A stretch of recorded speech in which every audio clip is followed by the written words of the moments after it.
Hello दोस्तों। Movie plus short में आपका स्वागत है। आज हम द ओल्ड गार्ड 2 मूवी पर एक्सप्लेनेशन करेंगे। ये 2025 में रिलीज हुई थी। तो और देर ना करते हुए चलिए सीधे वीडियो की ओर बढ़ते हैं। रहस्यमयी पानी की गहराइयों से एक अमर योद्धा को बाहर निकाला जाता है, जिसका नाम क्विन है। क्विन यहाँ कैसे आई, इसकी व्याख्या पहले भाग में की गई है। उसे बाहर निकालने का काम एक और अमर योद्धा ने किया था। वो कौन है, ये मैं बाद में बताऊंगा। इसी बीच दृश्य बदलता है। कहानी के मुख्य पात्र जैसे नाइल, एंड्रोमकी जिसे एंडी कहा जाएगा, बुकर, जो, निक, कोपले, ये सभी मिलकर एक अमीर व्यक्ति पर हमला करने आते हैं। इस समय वहां गार्डों से लड़ने के लिए उनके पास उनकी सुपर पावर थी।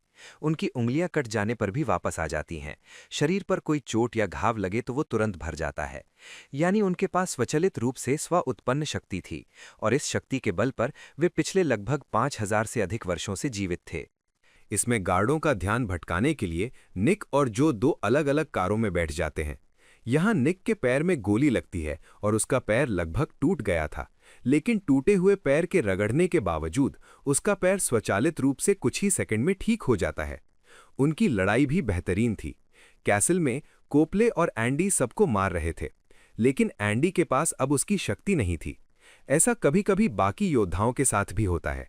अचानक उनकी क्षमता चली जाती है और उसके बाद मरने पर वे वापस नहीं आते। उनमें से कोई नहीं जानता था कि वो आखिरी पल कब आएगा।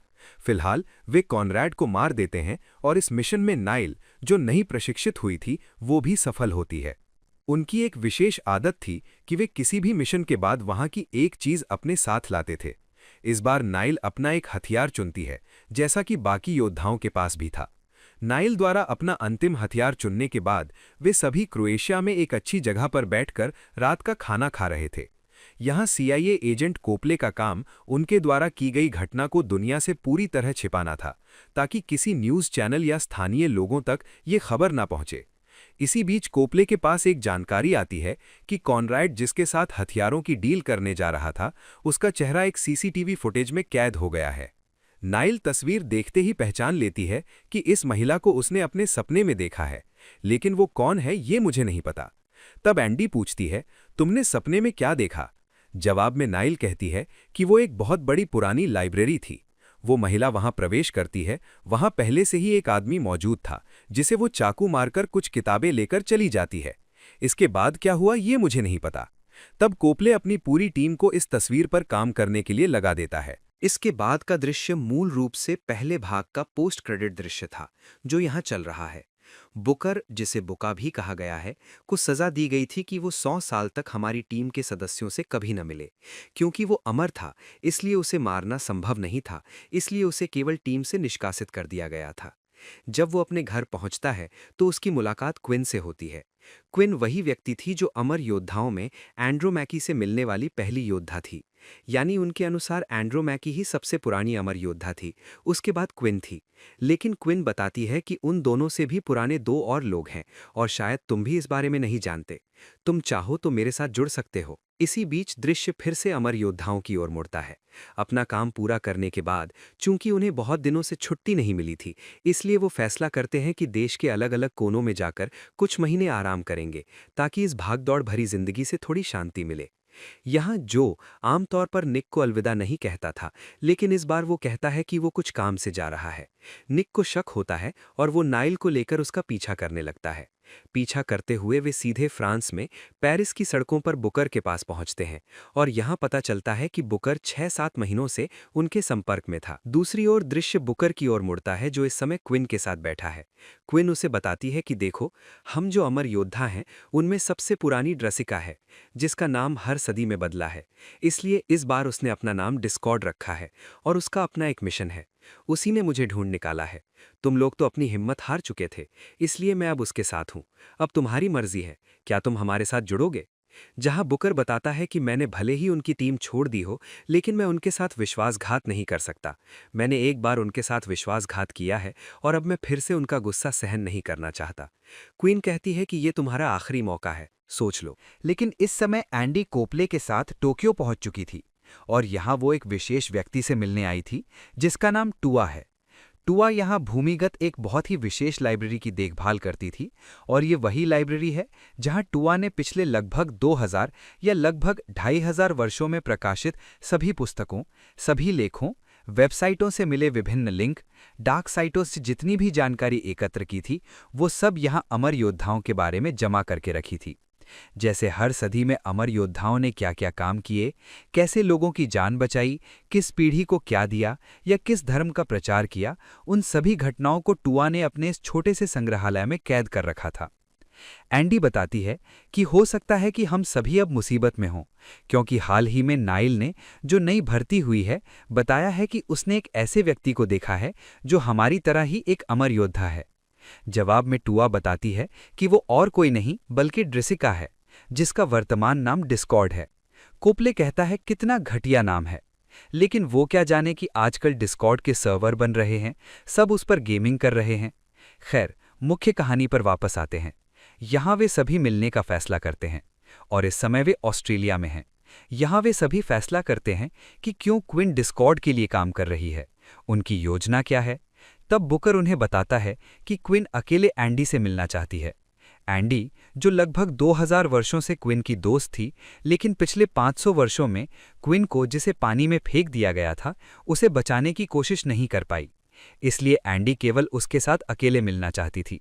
लेकिन नाइल कहती है अब तुम्हारे पास वो अमर योद्धा की शक्ति नहीं है, इसलिए मैं तुम्हारे साथ जाऊंगी, और वे दोनों अपनी यात्रा शुरू करते हैं।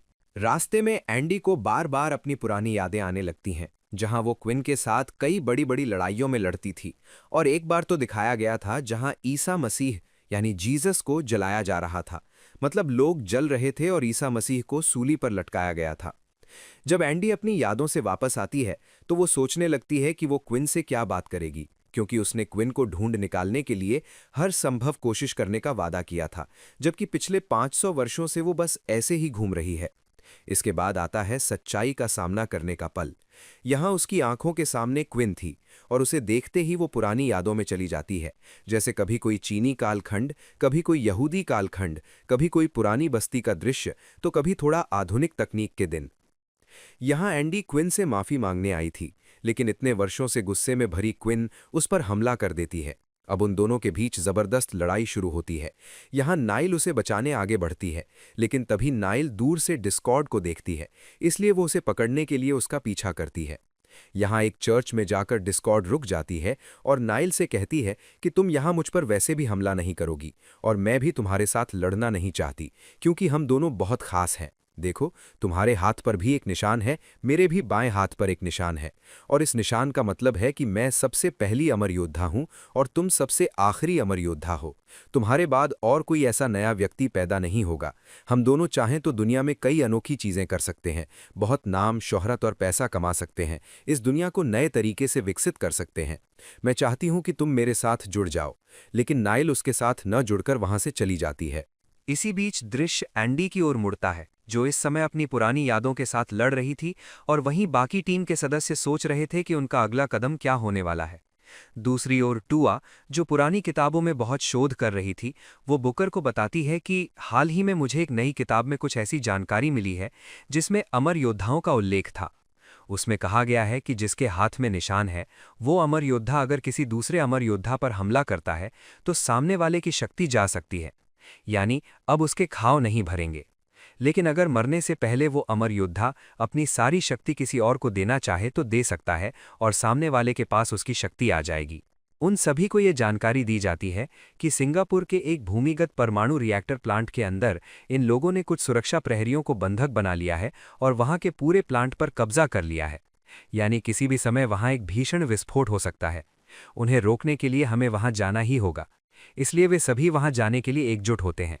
लेकिन थोड़ा अभ्यास करना भी जरूरी था, और चूंकि बुकर ये बात जानता था कि अगर नाइल किसी पर चाकू चलाती है या अपनी ओर से वार करती है तो उसकी शक्ति जा सकती है, इसलिए वो खुद आगे बढ़कर उससे टकरा जाता है, ये परीक्षण करने के लिए कि क्या ये सिद्धांत वास्तव में काम करता है, और उसके हाथ पर घाव हो जाता है। उसकी सारी अमर योद्धा की शक्ति चली जाती है, और अब वो ये बात टुआ को भी बताता है कि तुमने उस किताब में जो बात पढ़ी थी वो बिल्कुल सच है, यानी डिस्कॉर्ड चाहती है कि नाइल उसकी टीम में शामिल हो जाए और वो नाइल के साथ मिलकर हम सबको खत्म कर दे, ताकि केवल वे दोनों ही आखिरी अमर योद्धा बचे रहें। और फिर क्या पता, शायद वो नाइल को भी ऐसी ही किसी जेल में हमेशा के लिए कैद कर दे, जहां से कोई उसे ढूंढ भी न पाए। अब आती है युद्ध की बारी। यहाँ वे सभी अपनी पुरानी पोशाक पहनते हैं और अपने पसंदीदा हथियार लेकर सिंगापुर और न्यूक्लियर प्लांट के पास पहुंचते हैं। वहां भीषण लड़ाई होती है। डिस्कॉर्ड के कई सदस्यों के पास हाईटेक बंदूकें और अच्छी तकनीक थी। वे सभी मिलकर इन 5 अमर योद्धाओं पर हमला करते हैं, लेकिन ये तो अमर हैं, इन्हें कुछ नहीं होना था। अगर उन्हें गोली लगती है तो गोली फिर बाहर निकल जाती है। चाकू या तलवार के वार से शरीर पर कोई घाव लगे तो वो स्वचालित रूप से ठीक हो जाता है। और इस शक्ति की मदद से वे मुख्य कंट्रोल रूम तक पहुंचने के लिए आगे बढ़ रहे थे। यहाँ एक ऐसा पल आता है जहां कई दरवाजे थे और उन्हें पार करके जाना था, और केवल एक जोड़ी बाकी थी, यानी एंडी और बुकर। ये दोनों जानते थे कि उनके पास उनकी शक्ति नहीं है। अगर वे आगे बढ़े तो दुश्मनों की गोलियों से छलनी हो जाएंगे।